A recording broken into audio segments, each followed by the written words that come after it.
Let me welcome all of you here to our annual membership meetings. This is actually the third day of our programming. We started on Wednesday and we run through tomorrow afternoon.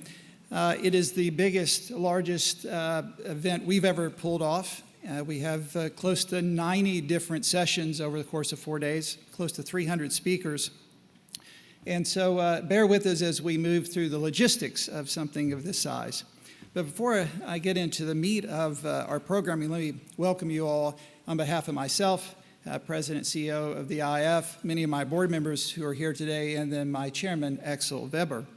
I want to thank our sponsors. Many of them are right here on both sides. We couldn't produce this event without them. And if you haven't seen S&P Global's Change Pays presentation out in the main atrium, you should. It's quite fascinating. I want to thank all of our member firms. As I say every time I'm on the podium in front of you, I work for you. We are a membership organization. You are our clients, and we want to make sure that you are happy. I like market signals. I like feedback. So please let me know if you need anything while you're here or post this session. We have a very good app, and we have surveys. I really want to hear from you on how we can continue to improve what we do. Let me go over just some of the key metrics of the IF. It's been a good year for membership. We're a steady 450 of the world's largest, most prestigious organizations representing 75 different countries. We're financially sound. We're running yet another surplus, and I think we've run surpluses 5 out of the last 7 years. Our visibility continues to surge. We did 70 events this year in 25 locations with 5,000 participants representing 74 different countries.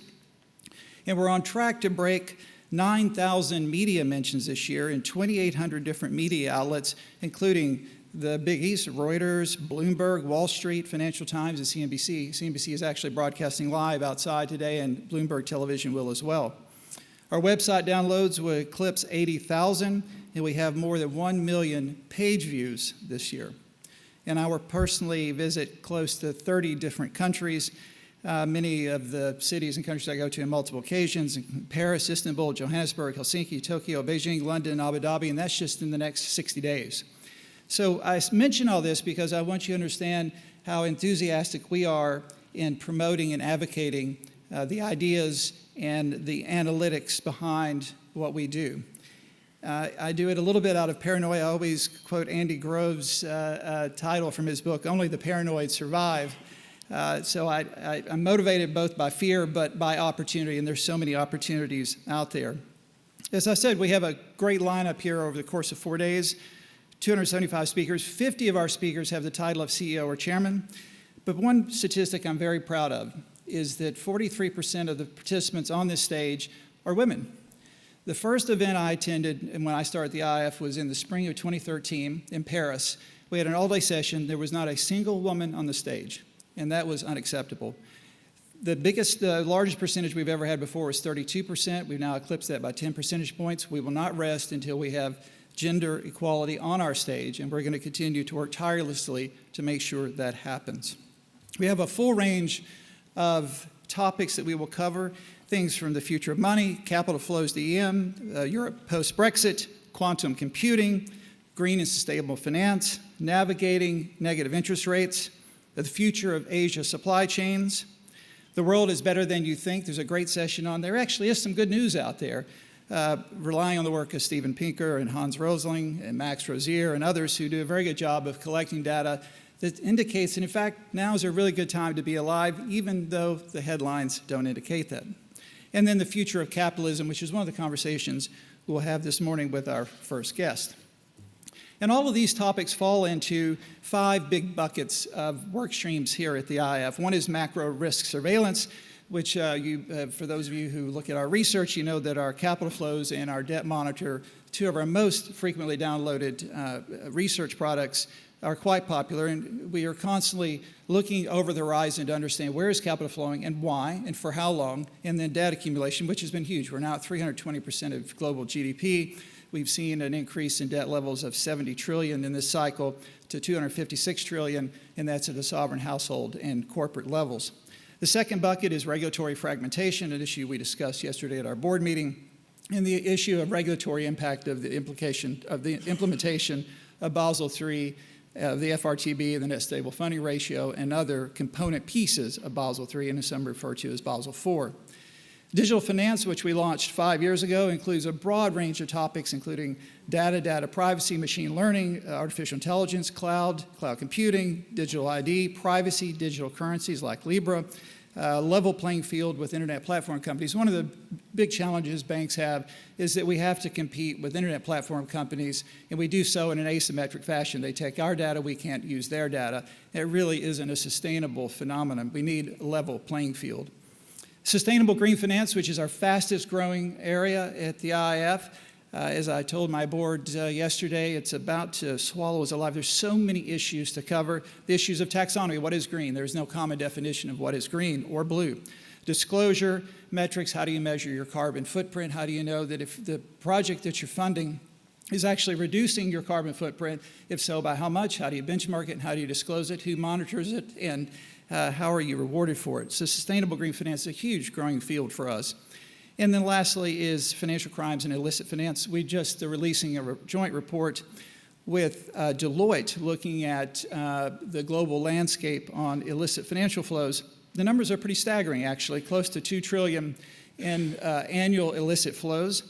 The industry spends over $100 billion a year just on AML compliance, $100 billion a year on compliance, but only 1% interdiction rate, and that's at 100% compliance. That is not a successful system. Banks are doing, and financial intermediaries are doing everything they possibly can to thwart the flow of illicit finance, but we need to be unleashed to use the tools that are available to other industries, artificial intelligence, machine learning, pattern recognition technologies, but we need to be able to share information between and among institutions and with our public sector entities, law enforcement, intelligence agencies.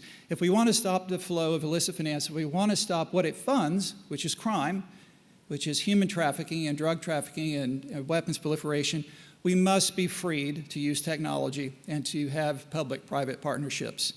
And we continue to work in particular regions of the world on doing exactly that. When I sat down 6 months ago to start thinking about what this program looked like, I must say I became a bit despondent at what I see every day as the attack on experts and expertise. The attacks on science, on empiricism, on reason, on fact-based policymaking, the dismissal of climate change and vaccinations. It's quite harrowing in many ways.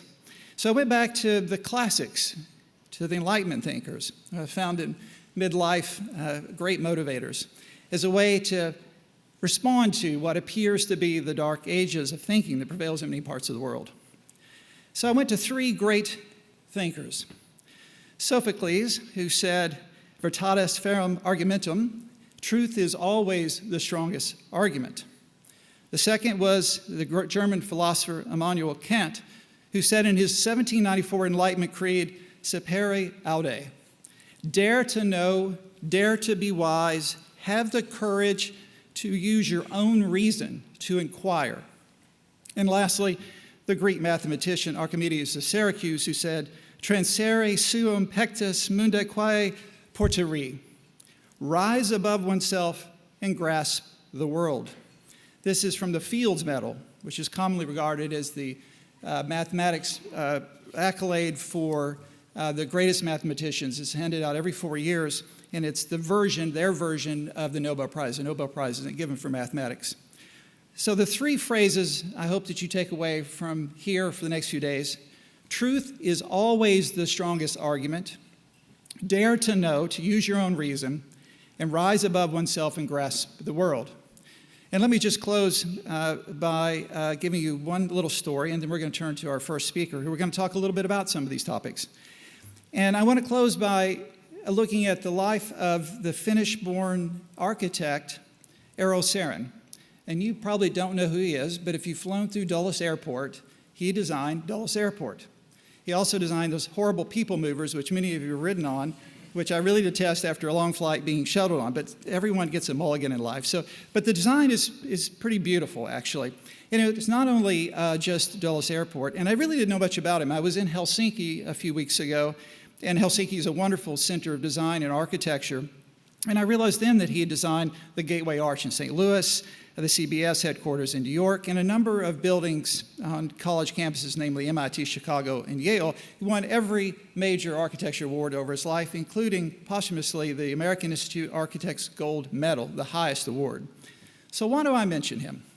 One, he was committed to his clients. He always put them first, their needs rather than his own sense of egotism. He didn't need to design great things for himself. He put his clients first. He experimented and had an affection for new forms, shapes, and materials. You can see it in his designs, like Dulles, but also he was critical on the jury on deciding and awarding the Sydney Opera House. In fact, many say if it were not for him, the Sydney Opera House would not exist. And lastly, his neo-modernism or neo-futuristic version of architecture versus Philip Johnson and others, their international sort of glass and steel structures, was known for its jet-setting optimism. Jet-setting optimism. He put his clients first, he'd experiment with new forms, and he was known for his optimism. Those are three great qualities, and qualities that I hope that we endear here at the IF. So again, let me thank you for coming and spending some time with us over the course of these 4 days. Again, we want your feedback. We want to know what we're doing right, but how we can do things better. And if you need anything over the course of these few days, please don't hesitate to let us know.